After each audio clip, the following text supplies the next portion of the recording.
I used to go diving a lot. Not so much anymore. But a couple years ago, I was really into it. Had my license and everything. It's really beautiful down there. The pale, patterned sand, the water washing away the distance like a blue mist, and flashes of the brightest colors you've ever seen as some fish darts into view. I've done my share of exploring wrecks and grottos, but my favorite thing to do is hover right where the shelf plunges into the deep.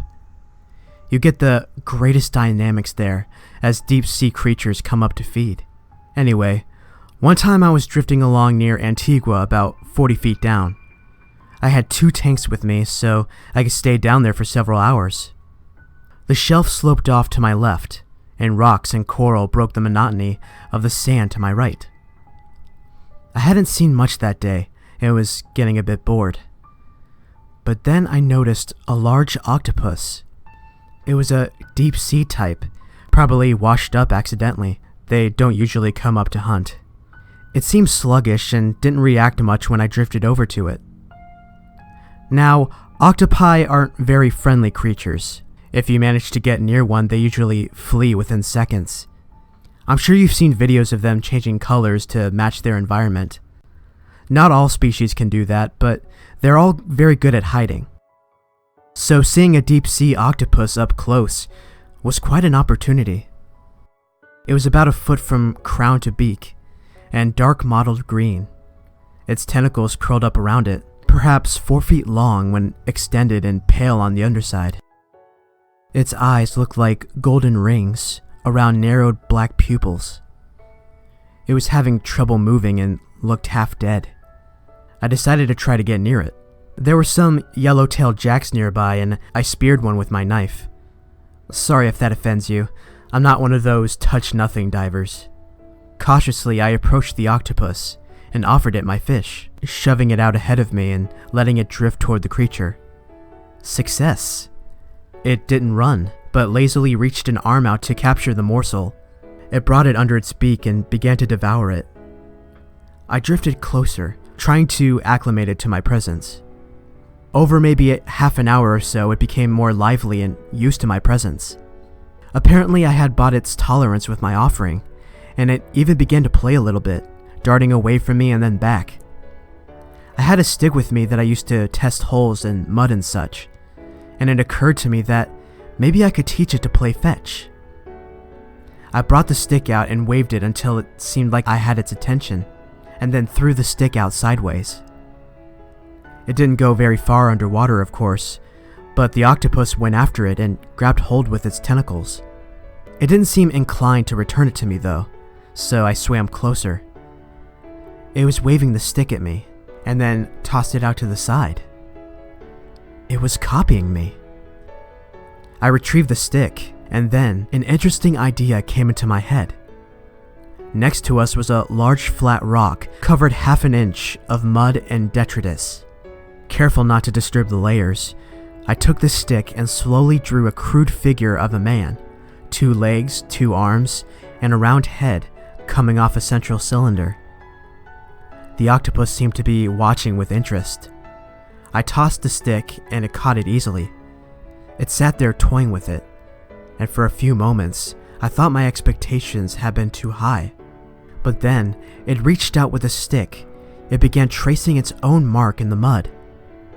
It was even cruder than mine, to be sure, but clearly drawing. However, the proportions were all wrong. It had fused the head and the body into one ball, and there were too many legs. I was just happy it was copying me. I'd heard octopi were smart, but this was really something. But then it hit me like a freezing wave. The octopus wasn't copying my drawing. It was drawing itself. The implications for this were huge. If I'd had a video camera then, I would be a famous man today. The only other animal I'm aware of that's capable of the imagination and self-awareness to do something like this is the ape, first cousin to humans. That the ancient octopus, without so much as a spinal column, had the mental capacity for such a feat would surely have turned biology on its head. However, I didn't have a camera, and the scientists I've told my story to greet it with understandable skepticism. I would put all my time into trying to prove it myself, but I just can't bring myself to go diving anymore. Anyway, once that realization struck, I got excited. The octopus passed the stick back and I began to draw other sea creatures and common sights. We kept on for maybe an hour, and the octopus contributed as much as I. I even drew something I took to be a crude figure of a submarine, with a con tower, propeller screw, and even torpedo holes. Finally, the octopus led me to the other side of the rock, a blank canvas.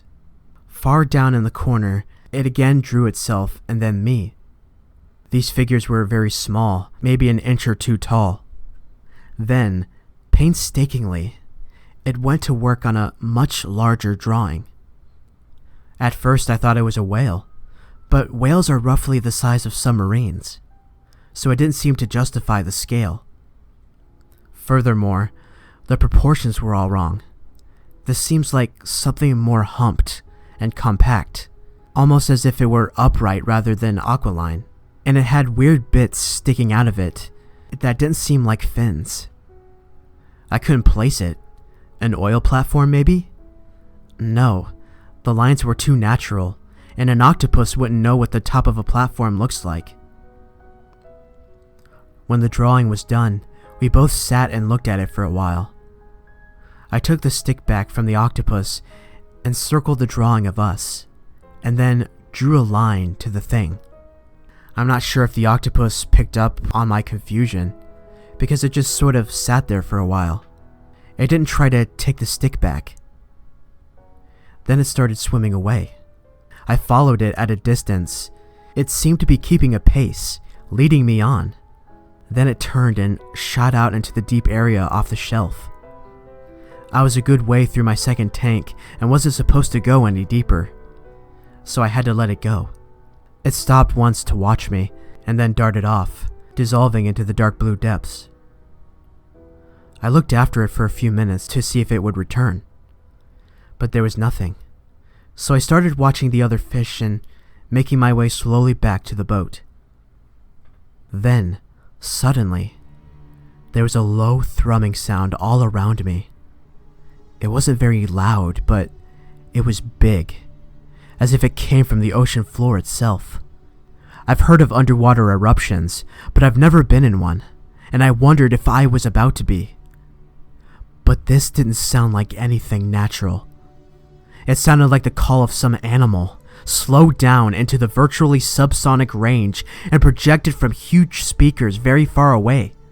I've had a chance to look over the seismograph recordings for that day, and nothing shows up at that time for that frequency. I have no idea why. The fish were going crazy, darting back and forth, and all heading inland.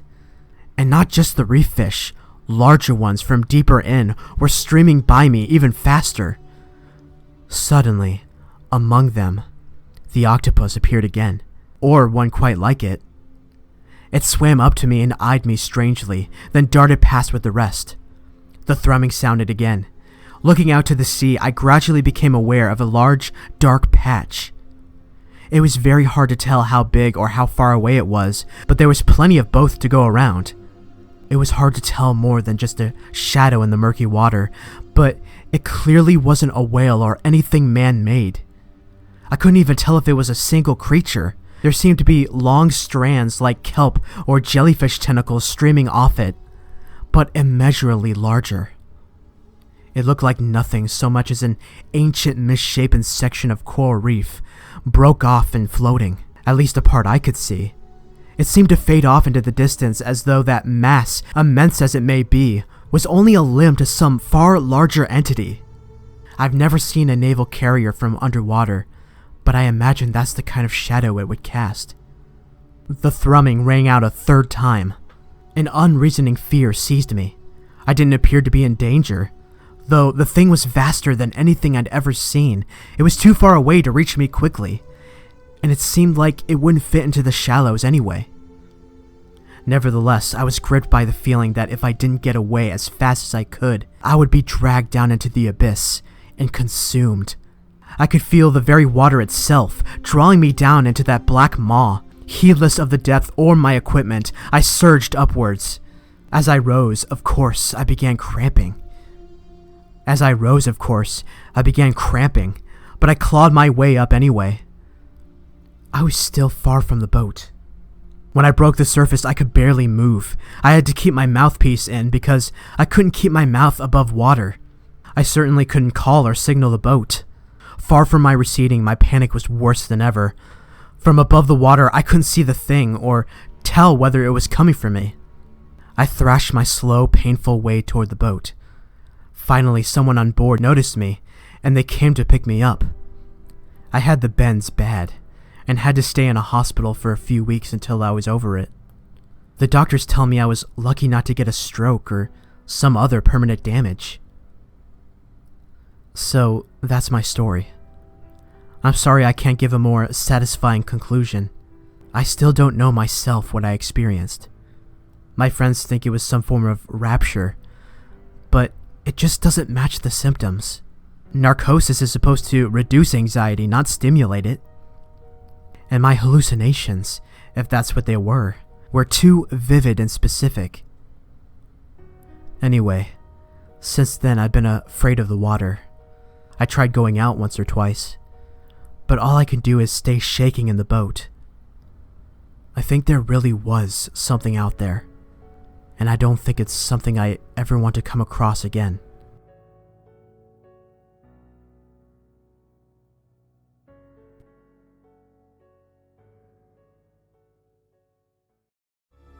Thank you all for listening.